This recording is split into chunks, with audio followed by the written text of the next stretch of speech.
Okay मुबीन, इस video में we will see कि हम जो एजेंट्स की कमीशन है उसको किस तरह मेंटेन रखेंगे। अच्छा, ये तो ऑलरेडी हम क्लियर कर चुके हैं कि हमारे कस्टमर जब उनका इनवॉइस बनता है तो हम कस्टमर के अकाउंट को किस तरह मेंटेन करते हैं वो ऑलरेडी हमने किया हुआ है। ज़्यादातर हमने उसको पेमेंट के दौरान ही उसके अकाउंट्स को हैंडल किया हुआ है। अब यहाँ मैं एग्ज़ाम्पल लेता हूँ। फॉर एग्ज़ाम्पल एक कस्टमर है, वो एक शॉप ले रहा है और इस एग्ज़ाम्पल में हम देखेंगे कि हम किस तरह एजेंट्स को कमीशन देते हैं। ठीक है, क्वांटिटी 1 कर लें और प्राइस फॉर एग्ज़ाम्पल ये आ गई। ठीक है, इसको मैंने वैलिडेट किया। अच्छा, वैलिडेट करने के बाद अब नेक्स्ट इंस्टॉलमेंट की बारी आती है।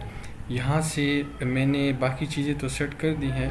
मैंने कहा कि जो कमीशन है वो मैं एजेंट 3 को देना चाहता हूँ, सप्लायर में मैंने लिख लिया है। ठीक है, और कमीशन जो है लेट सपोज मैं दे रहा हूँ 7000। ठीक है, अच्छा उसके बाद मैं सेट करता हूँ create monthly installment, how many installment, for example 10 installment में इसको पे करना चाहता हूँ। यहाँ प्राइस होल बहुत आ जाएगा। Installment days for example 30 days का ईच इंस्टॉलमेंट होगा और स्टार्ट होगा यहाँ से। ठीक है, ये आ गया। अच्छा, अब मैं कैलकुलेट करता हूँ इंस्टॉलमेंट्स, तो ये मेरे पास आ गई पोजीशन। अभी तक मैंने बुक ऑफ अकाउंट्स में जो है सप्लायर की कमीशन को जो है वो रिकॉर्ड नहीं किया। ये सिर्फ फ्रंट एंड पे कैलकुलेशन आ रही। अच्छा, इसमें ये है कि अब नॉर्मली होता भी इस तरह है, स्टैंडर्ड प्रोसीजर भी यही है कि जब हम इसको एक इसी पॉइंट पे हम इसको रिकॉर्ड करेंगे बुक्स अकाउंट में, और दूसरे हम जो हमारे जो पेबल्स हैं वो रिकॉर्ड हो जाएंगे, और हमारा जो कमीशन जो हमने पे करना है वो कमीशन के अकाउंट्स में जो है वो रिकॉर्ड हो जाएगा। फिर पेमेंट में इसकी रिवर्स एंट्रीज होगी। जब हम इस कमीशन को इस एजेंट को पेमेंट करेंगे तो यही दो अकाउंट जो है फिर वो उसके अंदर जो रिवर्स एंट्रीज हो जाएंगी, तो हमारा सिस्टम जो है वो बैलेंस हो जाएगा।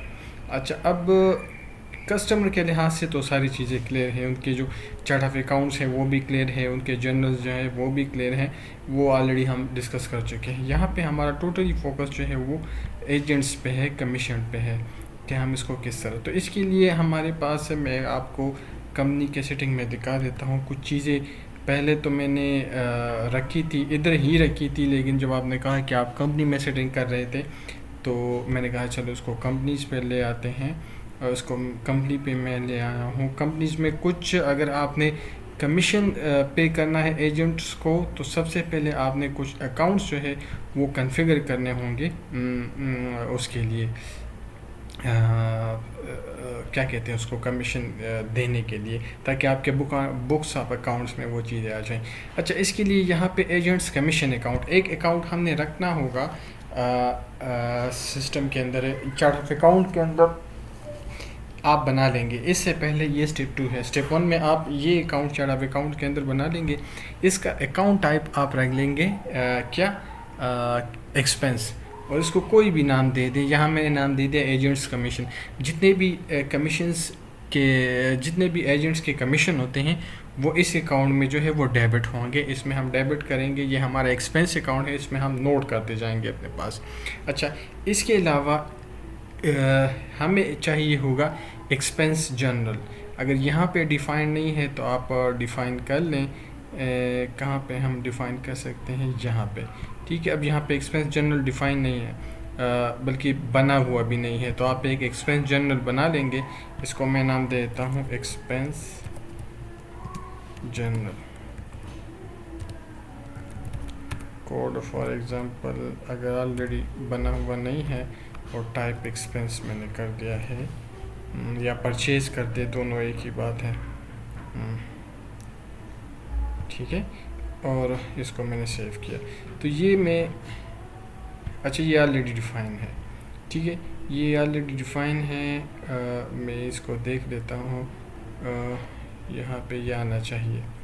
ठीक है, सेल्स जर्नल तो हमने डिफ़ाइन किया हुआ है किस चीज़ के लिए, वो ऑलरेडी हमने डिफ़ाइन किया हुआ है कि हमारा जो सेल्स होता है, जब हम शॉप वगैरह सेल्स करते हैं तो उसकी तमाम जो एंट्रीज़ होती हैं वो सेल्स जर्नल में जाके सेव होती हैं। अच्छा, इसके अलावा एक्सपेंस जर्नल है वो हम डिफाइन करने, कैश जर्नल है वो हमारे पास कैश का इनकम अकाउंट, ये तो सारी कस्टमर से रिलेटेड चीज़ें हैं। जो हमने एजेंट्स को पे करनी है उसमें एक हमारा आ जाएगा एजेंट्स कमीशन, ये अकाउंट है, लेजर है, और इसके साथ हम एक्सपेंस जर्नल भी डिफ़ाइन करेंगे ताकि वो यहाँ पे आ जाए। इसका एक्सपेंस जर्नल का टाइप मैं देखता हूँ, शायद इसका टाइप मैंने एक्सपेंस जर्नल नहीं रखा, इसलिए यहाँ पे जो है ये डिस्प्ले नहीं हो रहा, तो थोड़ा सा इसको देख लेंगे।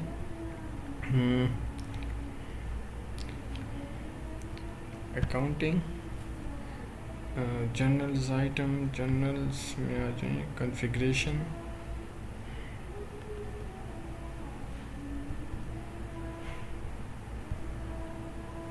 जर्नल, अभी यहाँ पे एक्सपेंस जर्नल, ये परचेज जर्नल आ रहा है, इसको भी हम लिख सकते हैं वहाँ पे, यहाँ पे भी हम रख सकते हैं, या अगर आप एक्सपेंस जर्नल डिफ़ाइन करते हैं तो वहाँ पे भी आप जो है इसको डिफ़ाइन कर सकते हैं।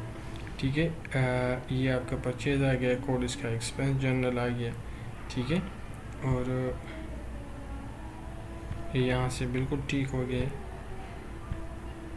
ओके, तो यहाँ पे दो चीज़ें हमने सेट करनी होंगी। एक मैंने जिस तरह कहा कि हमें लेजर सेट करना होगा जहाँ पे हम एजेंट्स की तमाम कमीशन रिकॉर्ड करेंगे। जब हम इंस्टॉलमेंट्स में डिवाइड कर लेंगे किसी इनवाइस को, उसी लम्हे हमारा जो एजेंट्स कमीशन है वो डेबिट हो जाएगा। इसका भी टाइप एक्सपेंस है।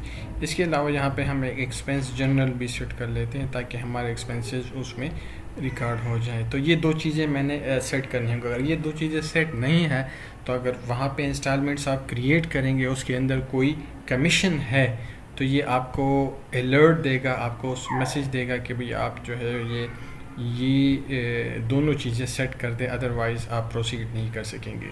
हाँ, कमीशन के बगैर अगर आप करना चाहते हैं तो आप कर सकते हैं।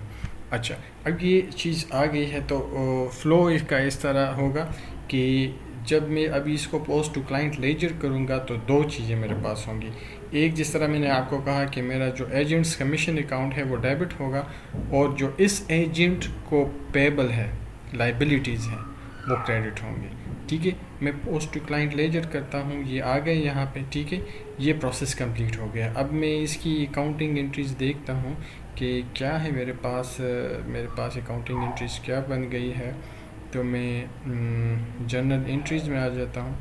ठीक है, यहाँ पे मैं देखता हूँ रिकॉर्ड कमीशन ऑफ एजेंट्स, ये मेरे पास एक जर्नल एंट्री आ गई है। इसको मैं ओपन करता हूँ तो ये देखिए कमीशन टू पे टू एजेंट्स, ये डेबिट हो गया है, क्रेडिट हो गया है। ये वो हमारे अकाउंट है जो हमने पे करने हैं, क्रेडिटर अकाउंट है हमारा, इसमें 7,000 चले गए हैं, और इसके साथ साथ कमीशन टू पे टू एजेंट ये डेबिट हो गया है, इसमें 7,000 चले गए।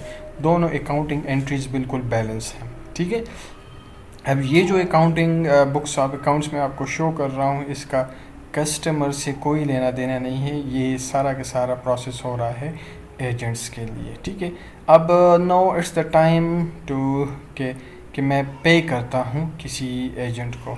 ठीक है, तो उसके लिए मैं आ जाता हूँ। ये भी हमने देखा था कि सप्लायर इनवाइसेस बन जाती हैं इसकी।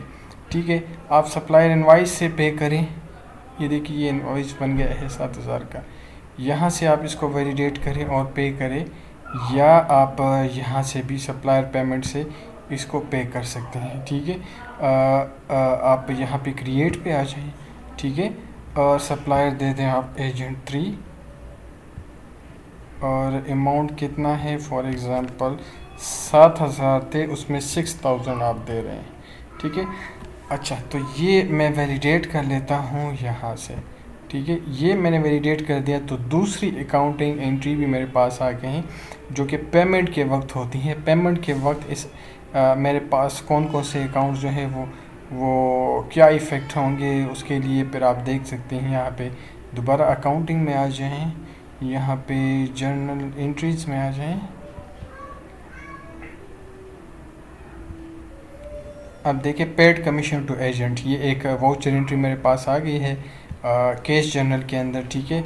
अब इसके अंदर क्या हुआ, इसके कमीशन टू पे टू एजेंट ये क्रेडिट हो गया है, पहले ये डेबिट हो गया था, अब ये क्रेडिट हो गया है क्योंकि 6000 पे। तो आपकी जो एजेंट्स कमीशन अकाउंट है वो बैलेंस हो गया है। दूसरा commission paid to agent number 3, ये एक और मेरे पास टाइटल है, उसके अंदर क्रेडिटर्स जो है वो डेबिट हो गया है। मेरी आपकी क्रेडिटर अकाउंट्स के अंदर जितने आपको पे करने थे क्रेडिटर्स को वो 6000 से कम हो, तो ये भी बैलेंस एंट्री आ गई। तो इन ईदर केस मेरे पास ये जो साइकिल है अकाउंटिंग का जिसके थ्रू मैं एजेंट्स को पेमेंट करता हूँ वो कंप्लीट हो जाती हैं, ठीक है। अच्छा, इसके अंदर नेक्स्ट स्टेज में शायद हमें ज़रूरत पड़े फिर इसके अंदर मज़ीद रिफाइनमेंट की, वो ये कि जब हम यहाँ से सप्लायर पेमेंट्स करते हैं, ठीक है, कहाँ से करते हैं, यहाँ से करते हैं, ठीक है, और मैं यहाँ से किसी सप्लायर को पे करता हूँ, तो फॉर एग्ज़ाम्पल कोई भी सप्लायर मैं सेलेक्ट करता हूँ और एजेंट 3 फॉर एग्ज़ाम्पल, तो यहाँ पे एक क्या कहते हैं उसको, एक पहले से मॉनिटरिंग सिस्टम थोड़ा सा अपडेटेड सिस्टम होना चाहिए, ताकि वो हमें जैसे ही मैं एजेंट को सेलेक्ट कर दूँ वो मुझे दिखा दे कि इसको पे कितने करने हैं टोटल। फॉर एग्ज़ाम्पल मैं 10,000 यहाँ पे करता हूँ, लेकिन शायद इसको जो पे करने थे उसके सारे बैलेंसेस ही 8000 है, तो मैं 10,000 क्यों पे करूँ, ठीक है। तो यहाँ पे एक और फील्ड हम ऐड करेंगे जहाँ पे हमें पता चलेगा कि इस एजेंट को हमने पे कितने करने होंगे, 3 इनवाइसेस के होंगे, 4 के होंगे, सब के मिला के वो फॉर एग्ज़ाम्पल 4-5 इनवाइसेस की एजेंट्स इसकी कमीशन बनती है 25,000, और 25,000 में से इसको ऑलरेडी हम 2-3 दफ़ा जो है वो 5-5 हज़ार पे कर चुके हैं, तो बकाया 15,000 यहाँ पे डिस्प्ले होना चाहिए, और मेरा ये टोटल जो है ये 15,000 से ज़्यादा नहीं होगा। अगर मैं टाइप भी करूँ 16,000 तो होना ये चाहिए कि ये इसका जो ड्यू बैलेंस है उससे ज़्यादा वो ना जाए, ताकि मेरे पास अकाउंट्स जो है वो रिकनसाइल रहें और वैलिड कैलकुलेशन मेरे पास आ जाए। तो this was all about suppliers commission. इसकी जो प्रोसेस है वो फ़्लो से भी ठीक हो गई है और बुक्स ऑफ अकाउंट से भी ठीक हो गई है। Thank you.